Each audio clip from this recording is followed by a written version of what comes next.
Donc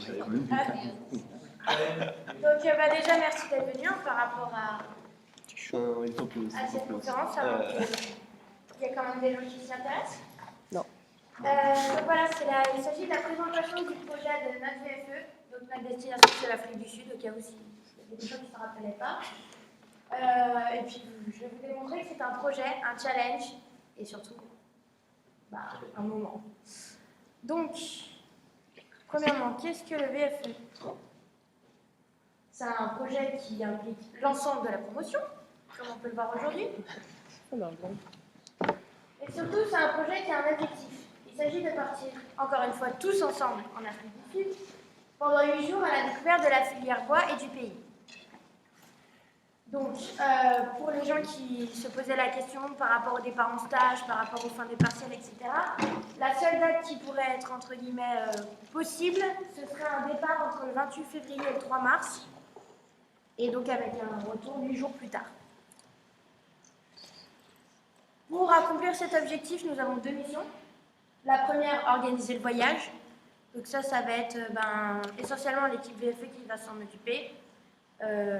Et puis on vous consultera sur certains remaniements, sur certaines choses qui pourraient vous plaire, ne pas plaire, etc. On essaiera de faire quelque chose qui plaît à tout le monde. Et la deuxième mission, et c'est bien là le plus difficile, c'est de financer le voyage. Parce que ça reste un projet étudiant, on n'aura pas, c'est pas l'école qui va nous payer ce voyage.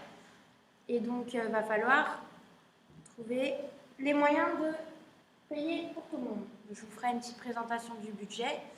Là, d'abord, je vais vous faire juste une présentation du cahier des charges.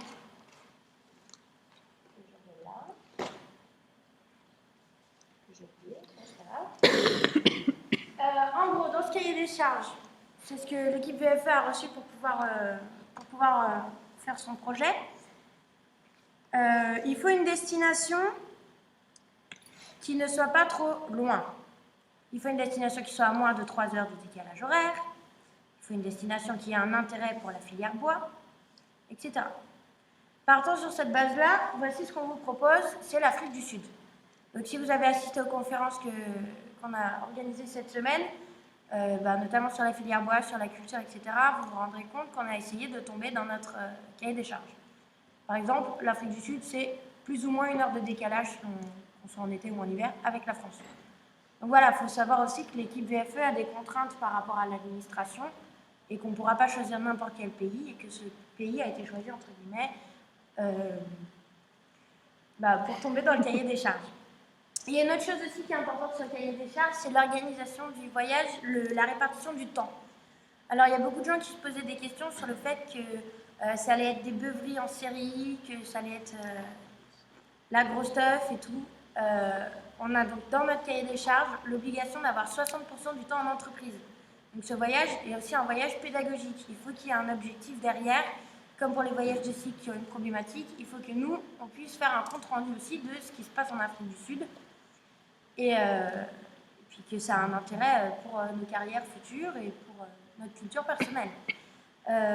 Les autres 40% se répartissent entre 20% entre guillemets de temps libre et de loisirs, donc les dites fêtes, et 20% de visites culturelles, parce que bon, se déplacer en Afrique du Sud pour ne pas aller voir ni le Cap de Bonne-Espérance, ni un safari, ni quoi que ce soit, ce serait un peu bête. Autant en profiter tant qu'on est là et essayer de voir des choses intéressantes.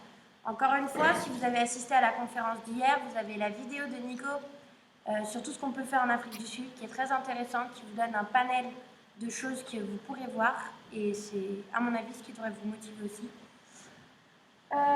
Concernant aussi ce cahier des charges, un dernier point que je voulais aborder, c'était toujours cette histoire de respect et de bienséance.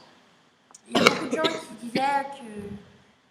qui disaient que partir à 72, c'était se créer des problèmes, parce que si chacun, quand il est tout seul, est bien calme, une fois qu'on a un groupe, il y a des phénomènes un peu entraînants, entre guillemets.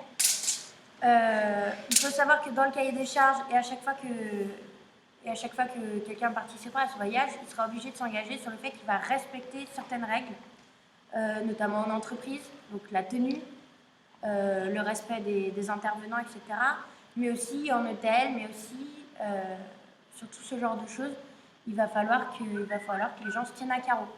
Donc, une fois que vous vous engagez dans le VFE, vous signez cette charte de bienséance, entre guillemets, c'est-à-dire que vous promettez, vous vous engagez à respecter les valeurs de l'ESB et l'image de l'ESB. Bon, passons sur ça. Passons aux choses intéressantes. L'intérêt du VFE. Donc, pour nous, comme je l'ai dit, découvert d'un pays, pourquoi l'Afrique serait intéressante? Parce qu'on a des doubles diplômes avec le Brésil, des doubles diplômes avec la Russie, on a des échanges dans un peu tous les pays d'Europe, et l'Afrique, niet. Il n'y en a pas, à part Sophie qui a pu faire son stage en Afrique. Je ne sais pas si beaucoup d'entre vous ont une idée de ce que c'est l'Afrique, de ce que c'est la filière bois en Afrique. Et en même temps, il faut savoir aussi que le bois d'Afrique est, entre guillemets, le bois exotique qu'on trouve chez nous, du moabi, des trucs comme ça se fait produire là-bas. Il faut quand même avoir un minimum de connaissances sur ce continent et sur sa filière bois. Donc voilà l'intérêt. Et puis d'un autre côté, pour l'école, il faut savoir que pendant un VFE qui a déjà été fait là-bas, il avait été passé un accord avec l'Université de KwaZulu-Natal, qui était des prémices pour pouvoir faire des échanges académiques. Donc cet accord a 10 ans, et ça pourrait être intéressant justement pour l'école de revenir sur ces terres-là pour pouvoir reparler de cet accord, et peut-être que suite à notre voyage, les élèves des promotions suivantes partiront peut-être en échange, auront peut-être cette option de plus là. Donc ça permet d'augmenter l'image de votre école et de valoriser votre diplôme. Forcément, pouvoir dire l'ESB est présente sur les 5 continents, c'est un argument quand même assez intéressant. Je vois qu'il y a des élèves de 77, Antoine Brienne, qui partent au Congo. Peut-être que s'il avait fait un voyage en Afrique du Sud l'année d'avant, quand il va arriver, ce sera un peu moins dépaysant que quand il va y débarquer là maintenant, quoi. Donc ça peut être intéressant d'avoir une expérience sur ce continent-là.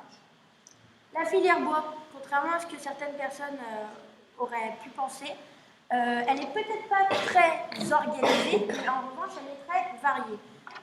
Il y a beaucoup de production, il y a beaucoup de foresterie, il y a beaucoup de types d'entreprises. Et si vous allez sur la base du Fordac qu'on a consulté, il y a plus de 60 entreprises de plus de 50 employés. C'est-à-dire que c'est les entreprises que nous, on vise dans le voyage de site d'approfondissement, c'est les entreprises dans lesquelles on risque de travailler un jour.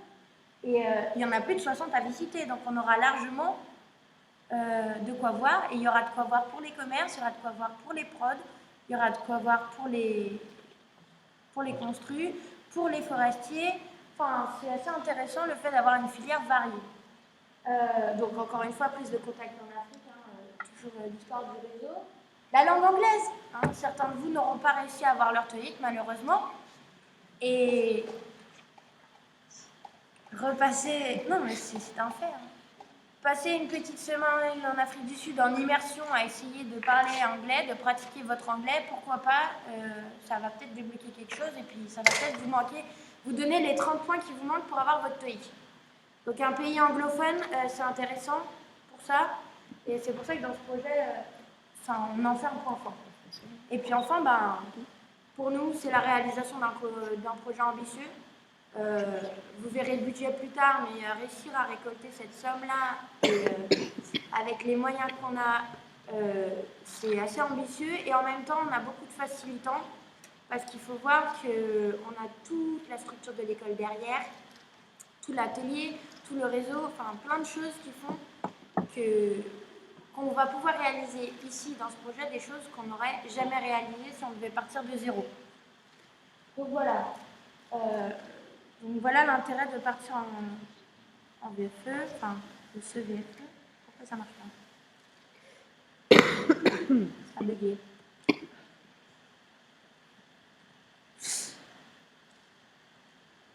Ça a bugué.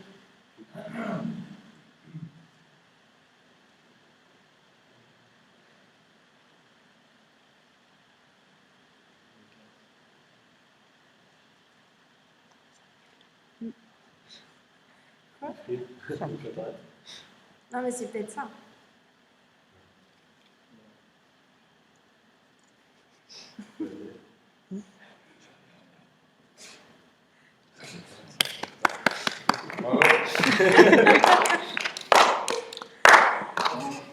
T'es bien. C'est quoi cette merde? Bon, sinon, ça se fait comme ça. Ouais. Bon, on peut faire comme ça. Ouais, c'est toujours bien. C'est pas grave. Bon, quels moyens donc, pour réaliser ce projet ambitieux, qu'est-ce qu'on a? On a accès aux moyens techniques de l'école, hein, typiquement l'atelier, la salle de prototypage, les conseils des profs.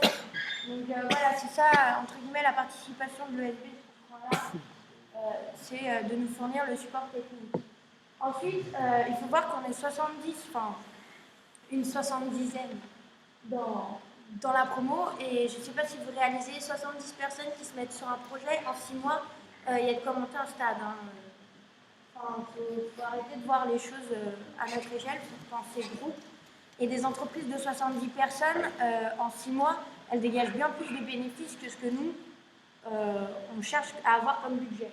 Donc 70 personnes, c'est très très important comme chiffre à retenir.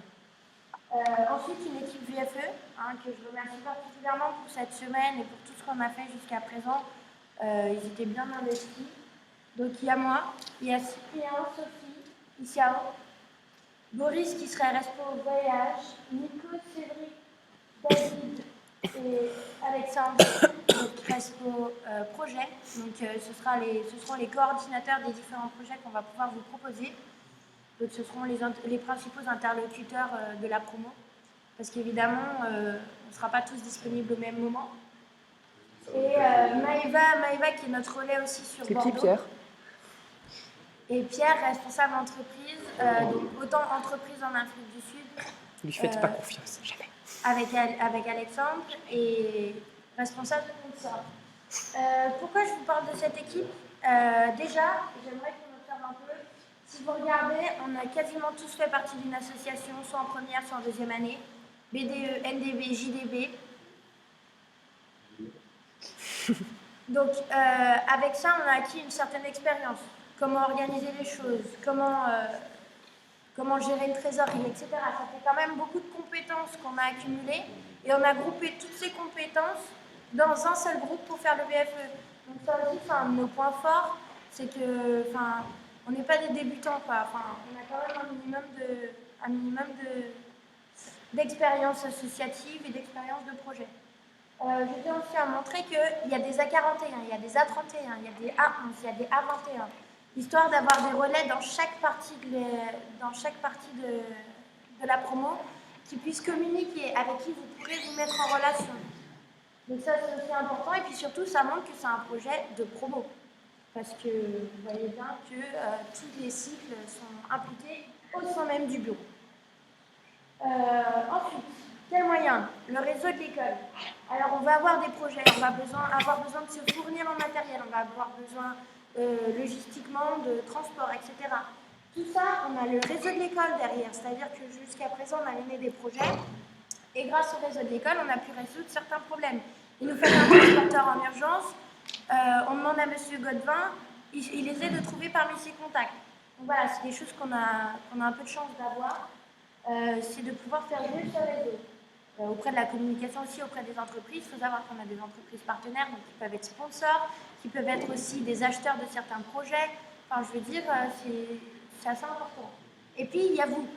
Il y a le réseau des élèves. Vous avez tous une famille, vous avez tous des amis, vous avez tous des profs, vous avez tous...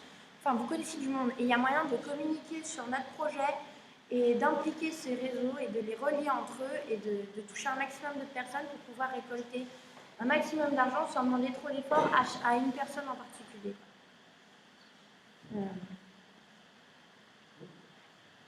Alors, on va parler des choses qui fâchent maintenant. On va parler du budget. Donc, j'ai fait faire un devis chez Carlson. Ce devis, je pourrais vous le faire passer. Il nous propose 1 990 € par élève pour un circuit entre Johannesburg, Durban et le Cap. Bon, il faut savoir aussi que si vous le faites tout seul, en individuel, vous gagnez 2500 €. Donc déjà, rien que le fait d'être un couple vous fait gagner 600 € sur ce voyage. C'est-à-dire que si vous vouliez réaliser ce projet tout seul, il faudrait que vous trouviez 2500 €. Déjà, 600 € de gagné. Ensuite, il faut savoir que dans ce devis, il y a 400 € de vol intérieur parce que Durban, le Cap, c'est très grand. C'est une chose qui est modifiable parce que ça fait gagner direct 400 € sur le projet par élève Et ça fait gagner 28 000 € sur le budget général. Donc clairement, on va pouvoir modifier ça. C'était pour avoir une idée de projet, une idée de budget. Ensuite, le vol Air France. Beaucoup de gens vont dire oui, c'est un long courrier, etc. 9 heures d'avion, ça va coûter très cher. On a fait faire un devis chez Air France et pour un prix de groupe, ils nous font à 700 €. 700 €, c'est le prix que moi je paye pour rentrer en Martinique, minimum. 700 €, c'est le prix que vous pouvez payer à certaines époques de l'année pour aller au Maroc. 700 €, c'est le prix que vous pouvez payer à certaines époques de l'année pour aller en Grèce. Donc, l'Afrique du Sud ne serait pas plus chère parce que c'est un vol long courrier, entre guillemets, que d'autres destinations. Ensuite, nous, le devis qu'on a fait de notre côté, en essayant de chiffrer chaque prestation individuellement, parce que évidemment, Carlson, il me fait un devis général, il ne détaille pas et il se prend sa marge. Donc nous, on a fait notre devis de notre côté pour voir à peu près réellement combien ça coûterait. Avec le travail des élèves du bureau, on a trouvé que ça serait 1 600 € par élève. Donc, plus tard, M. Fabien Clément vous présentera son propre budget, parce qu'à l'époque, le VFE 71, pour 10 jours, avait payé 1 500 € par 10 jours. Et bon, il y a eu la crise entre-temps, etc. Il y a de l'inflation, d'accord. Mais ça donne une idée de prix. C'est-à-dire qu'on pourrait tabler sur 1500, 1600, 1700 €. Qu'est-ce que ça donne? Combien ça donne pour nous? En tout, on part à 74, ça fait 118 000 € à récolter. 118 000 €, c'est officiel. Voilà. Comment on va les faire rentrer, ces choses? Alors, la participation des élèves, chose que je n'ai pas mentionnée dans le cahier des charges, mais il y a une participation des familles. Cette participation des familles, elle est plafonnée au maximum à 400 €. C'est-à-dire qu'on peut vous demander jusqu'à 400 € par famille de participer sur le voyage. Sur un budget de 1 600 €, vous remarquez que c'est 30%, même pas. C'est 25%, exactement. C'est 25% du budget. Et c'est un maximum. Si on récolte plus, ça fera moins à demander aux familles. Donc bon, partons sur cette base de 400 € malgré tout. Ça fait qu'on pourrait déjà récolter avec ça 29 000 €. On ne va pas vous demander les 400 € tout de suite. On peut voir comment on s'arrange pour échelonner, etc. Mais il faudra prévoir ça aussi sur votre année, sur vos cadeaux de Noël, vos cadeaux d'anniversaire, pensez-y. Ensuite, le sponsoring et les subventions. Alors, il faut savoir qu'une chose intéressante, la ville de Durban est jumelée avec la ville de Nantes. Donc, il y a des partenariats exclusifs entre ces deux villes qui font qu'un voyage vers ce pays peut être assez bien subventionné par le CLAP, donc c'est un collectif mis en place par la ville de Nantes, pour envoyer des jeunes nantais à l'étranger. Pour exemple, il y a eu un projet de 26 élèves qui voulaient partir, je ne sais plus trop où, qui ont été subventionnés à hauteur de 10 000 €. Nous, on est 74. C'est sûr, on n'aura pas 50 000 € de la ville de Nantes, mais il faut quand même penser à ça. Il faut quand même réfléchir qu'il y a moyen. Autre chose, le VFE 71 avait obtenu 22 000 € de sponsoring. Apparemment, ils avaient un très très bon responsable sponsor, parce que 22 000 € de sponsoring, moi qui étais responsable sponsor chez la NDB, j'avais réussi à avoir 5 ou 6 000 €. Mais c'est déjà 5 ou 6 000 €, quoi. Enfin, donc si on part sur une base qu'on aurait 10 000 € de la ville de Nantes et qu'on arriverait à avoir 5 000 € de sponsoring, ça fait quand même 15 000 €. Ce qui fait qu'il resterait à trouver 74 000 €. On est passé de 120 000 € à 74 000 €. Hein. C'est déjà pas mal. Ensuite, il y a les choses qui sont faites. On n'a pas trop fait parler de nous jusqu'à présent, mais il y a quand même des choses qui sont faites. Donc, par exemple, des choses qui sont déjà réalisées. Le repas, toute cette semaine, on tire 200 € de bénéfices. Le salon Batimat, on va envoyer 2 élèves sur le stand du FCBA au salon Batimat qui vont travailler 3 jours en tant que présentateurs sur le stand, comme on a pu faire au CIE, etc. Ça rapporte en bénéfice 500 €. Ensuite, une chose sur laquelle l'ESB a été assez sympathique, c'est que normalement, il n'y a pas de subvention de l'ESB.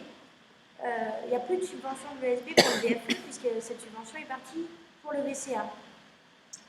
Mais quand ils avaient des projets sous la main et qu'ils devaient en faire quelque chose, ils nous les ont donnés. C'est leur façon de nous subventionner. Et le principe, c'est qu'on essaye d'en faire quelque chose pour en tirer de l'argent. C'était les projets des A41 de l'année dernière. C'était un projet qui s'appelait l'Arche de Gallinacé. Donc c'était un espèce de poulailler, etc. Et donc on a fait un chantier de déconstruction et on a vendu certains matériaux qui étaient là-bas pour 550 euros. Ensuite, le gros projet sur lequel on est en ce moment, c'est la scène qui avait été construite par les A41, qui avait coûté 13 000 euros à l'école à faire. Et on aurait trouvé un acheteur à 15 000 euros, il est à 90% sûr. Mais ce qu'il va falloir, c'est trouver du monde pour la démonter et surtout la remonter. Donc voilà, c'est un des premiers projets sur lesquels vous allez pouvoir vous inscrire. Il va falloir faire ça intelligemment pour que ce soit remontable. Il va falloir faire ça techniquement et puis ça peut être intéressant tout simplement pour toucher du bois, puisqu'on n'en touche plus, on va plus à la famille. Donc 15 000 euros quand même, c'est assez important. Ça fait 15 000 de bénéfices, c'est officine. Enfin, je veux dire, si on passait par une solution de faire transporter exceptionnellement, c'est-à-dire qu'on n'engageait pas les élèves à démonter la scène, on aurait fait maximum 6 000 euros de bénéfices. Là, ça fait 15 000, mais ça implique qu'il va y avoir un jour de démontage avec 10 ou 15 personnes impliquées et un jour de remontage avec les 10 ou 15 mêmes personnes. Mais ça fait quand même de l'implication, hein. Faut pas rêver. Bon, du coup, si on fait les comptes, il reste plus de 57 000 euros à trouver. Ce qui me paraît réalisable au vu de ce que j'ai pu regarder du VFE 71 que M. Fabien Clément va vous présenter. Bon, ça change quoi pour nous, par élève, par personne, individuellement, ça fait quoi? Ça fait qu'il faut trouver 770 euros en 120 jours. Hein, je ne sais plus si vous vous rappelez, Jean-Pierre avait envoyé un gentil mail. 120 000 euros en 120 jours, 1 000 euros par jour. Non, c'est 1 000 euros par jour, par élève, et ça fait donc par élève 5,90 euros. Alors 5,90 euros par jour par élève à trouver, c'est déjà mieux que 1000. Hein. Parti sur cette base-là. Donc, si on fait au mois, parce qu'on va fonctionner sur des projets qui vont peut-être durer sur un mois, 2 mois, ça fait 175 euros à trouver par mois. 175 euros, on les trouve comment? Par exemple, avec les projets qui ont déjà été réalisés, je peux vous donner une idée. Le petit boulot sur le FCBA, en fait, va rapporter 70 euros par jour et par élève au VFE. Ce qui veut dire qu'en fait, un élève qui s'engage 2,5 jours sur un salon dans le mois, il a déjà atteint son quota. Il fait ça pendant 6 mois, 2 jours chaque mois de salon, et il a atteint son quota. Donc, enfin, ça me paraît réalisable quand même. C'est sûr, on n'aura pas tous une place sur un salon.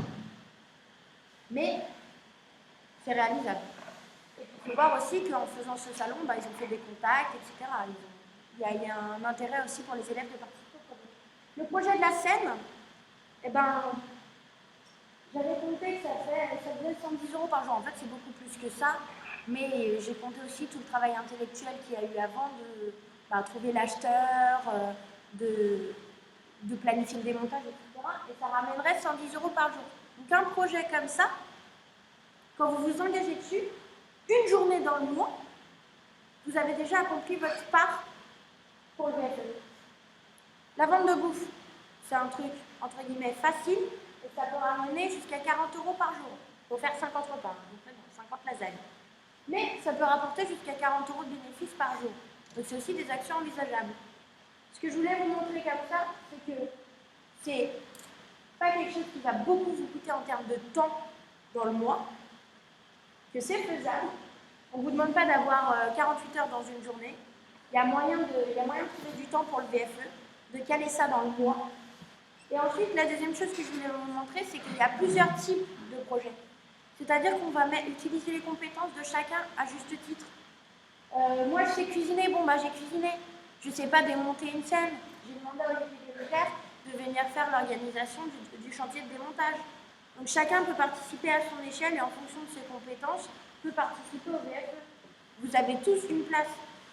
Il y a tous moyen de ramener de l'argent. Tout le monde sait cuisiner. Ou pas. Bon. Donc voilà, pour finir, une petite matrice SWOT. Hein, comme dit Sophie, pour mettre à profit nos cours. Les forces. Donc je reprends, on a des moyens de production qu'une entreprise pour les acquérir devrait faire un investissement assez phénoménal. On a les compétences de l'équipe VFE, on a un réseau étendu, et surtout, il y a vous. Il y a vous qui pouvez être une force comme vous pouvez être une menace. Si vous ne vous motivez pas, on n'ira pas en Afrique du Sud et on n'ira surtout nulle part. Donc, j'ai préféré vous mettre dans les forces parce que je pense qu'il y a moyen de se motiver, il y a moyen de se mettre autour de ce projet. Dans les faiblesses, oui, c'est vrai, c'est difficile, on est en cycle, ça le prouve aujourd'hui. Il y en a qui étaient à l'école d'archi, il y en a qui n'ont pas cours, etc. Donc, c'est difficile pour la communication, difficile pour l'organisation. Mais ça, l'équipe VFE sait gérer. Hein, c'est pour ça qu'on a des compétences, c'est pour ça que c'était important de savoir qu'on a fait partie du BDE de la NDB. Donc, on va pouvoir gérer. On a un emploi du temps chargé, je pense notamment aux A41 qui court de 8h à 18h. Ça ne les empêche pas, d'être en amont du projet, en préparation. Ils font des plans, ils font des choses comme ça, c'est des choses qui sont réalisables.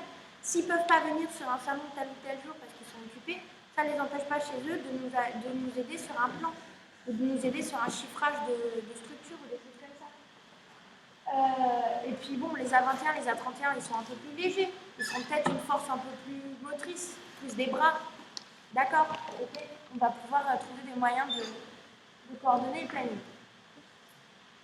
Les menaces, le manque de motivation, hein, c'est la première menace. Quand on fait un cycle de conférence et que sur toute la semaine, on a eu d'abord 6, puis 8, puis 12 personnes aux conférences, nous on est motivés, il y a un moment, mais il faudrait quand même que vous bougiez un peu, quoi. Je parle pas au présent forcément, je parle surtout aux absents. Je parle surtout aux absents. Le message est passé. Il est là. Je parle surtout aux absents. Ensuite, il y a aussi une chose, c'est un voyage de promo, c'est un voyage qui inclut l'ESB, donc on va avoir la pression de l'administration sur l'image de l'école. Il va falloir qu'on se tienne à carreau. Il y a moyen de s'amuser, il y a moyen de profiter sans avoir l'air d'être con, tout simplement. Il y a moyen de faire des choses bien sans tout casser. Pour ça, il y a le why. Ensuite, la sécurité du pays. Il y a beaucoup de gens qui nous questionnent sur le fait que l'Afrique du Sud a le plus fort taux de criminalité, blablabla. Blablabla. Personnellement, je suis allée au Brésil, qui est aussi un pays donc, comme l'Afrique du Sud. D'ailleurs, ils font partie tous les deux des BRICS, si vous aviez suivi la première conférence. Et donc, au Brésil, c'est censé être dangereux. Je me suis baladée 3 semaines avec un sac à dos et toute seule. Il m'est rien arrivé. Je dis pas que j'ai pas eu une chance de cocu et que je suis passée à 2 doigts de mourir plein de fois. Je sais pas. Mais je veux dire, c'est faisable. Encore une fois, il y a plein de gens qui vont en Afrique du Sud tous les ans. Le VFE 71 y est allé. Ils n'ont perdu personne, aucun doigt, aucun bras, aucun pied. N'est-ce pas? Donc, c'est possible. Et puis ensuite, il faut savoir qu'entre-temps, entre les deux VFE, il y a eu une Coupe du Monde qui a été organisée. Il y a eu des structures qui ont été mises en place. Il y a eu des réformes dans ce pays. Je veux dire, il s'améliore. Il fait partie, encore une fois, des BRICS, qui sont les pays montants, les pays émergents. Donc, il y a eu une grande amélioration ces dernières années sur ce pays, sur la sécurité. Encore une fois, c'est sûr, être un groupe, ça nous explose. S'il y a des gens qui font les cons, ça va être tout le groupe qui va prendre. Donc, il faut voir aussi que vous avez une responsabilité vis-à-vis de la sécurité de vos camarades. Partez pas en pleine nuit, vous bourrez la gueule sur une plage à Durban. Parce qu'après, il y en a 2 qui vont venir vous chercher, 3 qui vont venir vous chercher, 2 qui vont se perdre, 1 qui va mourir. Donc on va se calmer tout de suite. On fait attention les uns aux autres. Et enfin, je veux finir sur les opportunités parce que j'aime bien finir sur une note positive. Il y a des offres qui passent régulièrement par l'administration, par diverses associations, par diverses structures d'école qui nous remontent chez nous au VFE. On a déjà des projets, dans le bac. On a déjà des choses à vous proposer. Ne croyez pas que c'est du vent, quoi. Et puis enfin, le VFE 71 s'est fait en Afrique du Sud. Donc ça a déjà été fait. Ils ont réussi à avoir un budget, ils sont revenus entiers, ils ont trouvé un intérêt à ce voyage. Et ça, c'est à mon avis la chose la plus intéressante. Et encore plus intéressant, on a dans l'école l'ancien président du VFE qui a organisé donc ce VFE pour sa promo, la 71e, et qui va pouvoir nous faire partager son expérience. Et voilà.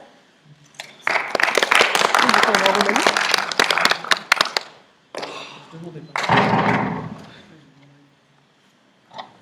suis pas trop forte en introduction de personne.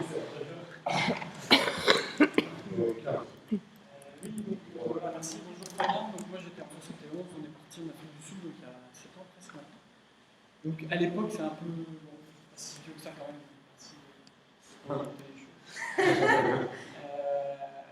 si on avait décidé collégialement de partir en Afrique du Sud. C'était une destination parmi d'autres, et voilà, on a mis la barre pas forcément hyper haut, mais bon, c'était un challenge aussi pour nous, on a réussi. Je voulais rebondir sur quelque chose que vous avez dit au début. C'est vraiment un moment, il faut bien se souvenir de ça, le voyage de fin d'études, toute la promo qui a été, il y a une personne qui n'a pas pu venir pour des raisons de planning, et toutes les personnes qui sont venues se rappellent absolument de ce moment du voyage de fin d'études. C'est-à-dire qu'il y a 3 semaines, j'étais encore avec des copains de promo, on se retrouvait, et ben voilà, on en parle encore, parce que ça fait partie du. Je ne sais pas si c'est le moment le plus fort, mais c'est un des moments les plus forts du voyage de fin d'études, comme vous pouvez avoir le rail, comme vous pouvez avoir la désintègre, vous avez le voyage de fin d'études, qui est vraiment un moment fort par rapport à ça. Moi, je peux vous encourager que à 200% à foncer et à partir en voyage de fin d'études. En Afrique du Sud, particulièrement, mais pas que, mais l'Afrique du Sud, c'est un très beau pays, c'est un très beau projet, et je ne peux que vous encourager à aller là-dessus, parce que vous aurez toujours. Vous en souviendrez toute votre vie, quoi. Il n'y a pas de raison. Les objectifs, voyage. Le contexte était légèrement différent entre votre promo et la nôtre, mais les objectifs restent les mêmes. C'est-à-dire qu'on avait découverte filière bois, industrie du bois, donc ça vous l'avez présenté, visite de l'entreprise, dit toute la filière, et je vais bien dans ce sens-là, il y a toute la filière présente en Afrique du Sud. Nous, on avait été quelques années avant la Coupe du Monde, qui était en 2010. Donc la construction était en plein boom, donc tout ce qui était panneaux, etc.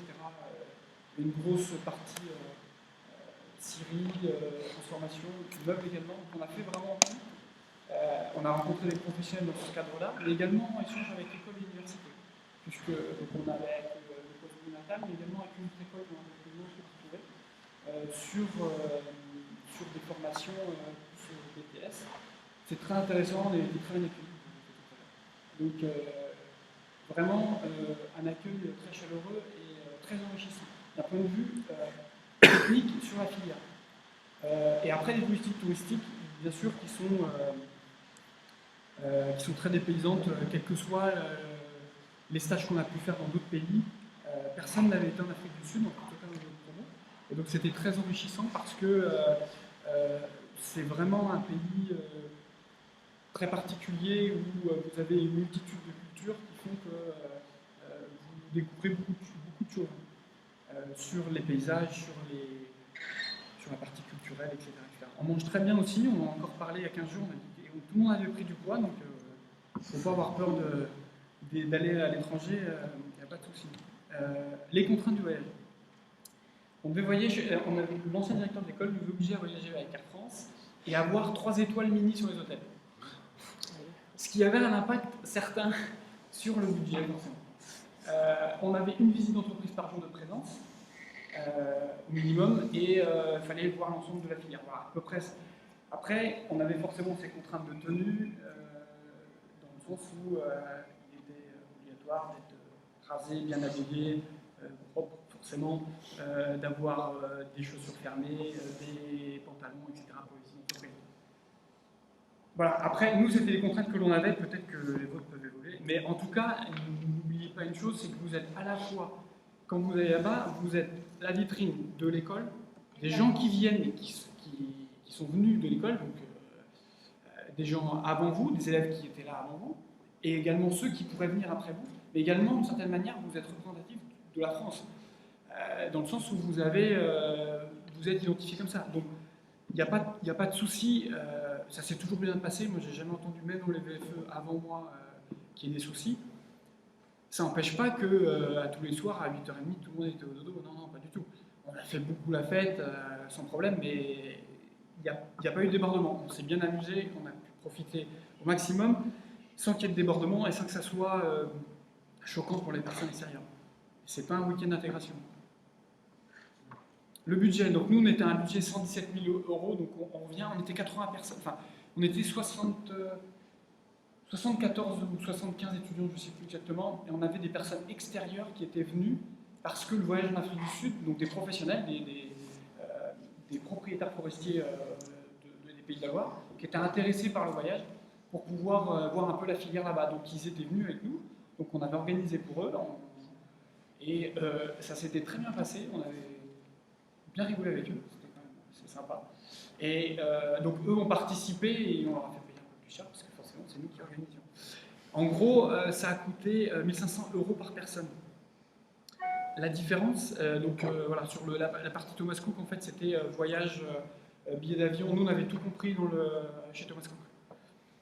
Et après, on avait quelques dépenses annexes, donc voilà, rien de spécial. Les recettes, nous, on avait une participation ESB qui maintenant va dans le voyage du cycle, c'est ça. Donc, on avait 300 € par personne de mémoire qui était versée par l'école. Et après, on avait une participation, cotisation obligatoire, on va dire, c'est votre participation des familles, qui était de 250 € par personne. Et après, tout le reste, c'était les projets. Donc, on est à peu près sur les mêmes ordres, enfin, un peu moins que vos ordres de grandeur, en fait, finalement, autour des 22 000 € de l'école. Donc, c'est vrai que c'est une somme. Après, soyez créatifs sur les moyens de financer votre voyage. Les salons, les choses comme ça, il y a plein de choses. Chacun a des compétences, comme vous l'avez rappelé, qui sont. Tout le monde n'a pas les mêmes compétences, donc utilisez vos compétences en groupe pour pouvoir faire des projets intéressants et financer votre voyage. Là, c'était la partie moins drôle, maintenant on va aller sur la partie un peu plus sympa. Le voyage. Donc nous, on avait choisi de ne pas aller sur le Cap, bien qu'on aurait voulu le faire, parce que c'est vrai que le Cap de Bonne-Espérance, ça peut quand même être sympa.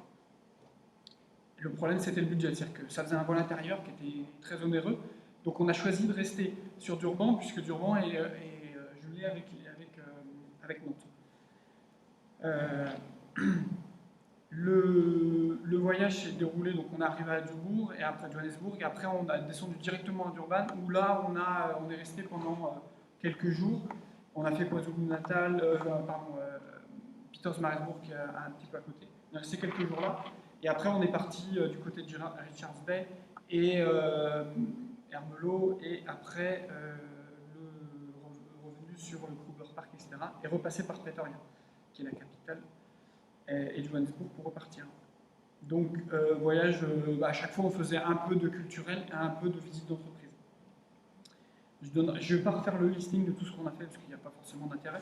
Je donnerai à votre VFE l'ensemble des documents pour que vous ayez pour partir. Les étapes principales, donc voilà ce que j'ai dit tout à l'heure. On avait fait Soweto aussi. Pour ma part, moi je ne l'ai pas fait pour des raisons d'organisation, mais voilà. Durban, Pietermaritzburg pour le partenariat avec l'université de KwaZulu-Natal, Sainte-Lucie, Port-Elizabeth, des entreprises, également une visite d'un parc animalier, Ermelo, entreprise, et également de ce côté-là, on a le nom d'un très beau parc, et le Kruger Park à la fin, on va dire. Et on avait fini par Pretoria dernier jour. Quelques photos pour vous donner envie. Ça, c'est Kruger Park. Il faut s'attendre à un pays très dépaysant par rapport à vous. On va faire, si vous y allez, vous allez faire beaucoup de bus. J'espère que vous allez y aller. Il y a pas mal de transports à faire, mais c'est très dépaysant. Vous verrez. Ça, c'est du côté de Kruger Park, pas le Kruger, mais à côté. Vous voyez, on est quand même bien accueillis. Quand même, un restaurant qui nous accueillait et qui mettait sur la route, comme quoi on était. Donc, découverte des animaux là-bas, découverte de la culture. Par exemple, là on était dans un hôtel en pleine brousse, c'est-à-dire qu'il n'y avait que nous, et avec des petites huttes ou des tentes type coloniales un peu. Et donc on était dans un parc avec, il y avait des zèbres qui étaient là. Vraiment on a passé des très bonnes journées ici. On a visité voilà, un autre parc, ça c'est Durban en haut. Kruger Park avec les éléphants, les Big Five, comme vous pourriez les voir. Encore. Le partenariat avec l'école. Là, les étudiants qui font les cons dans la voiture avant de partir au Kruger Park. Quelques photos. Et surtout, voilà, je voulais terminer là-dessus parce que ça, c'est donc toute notre promotion.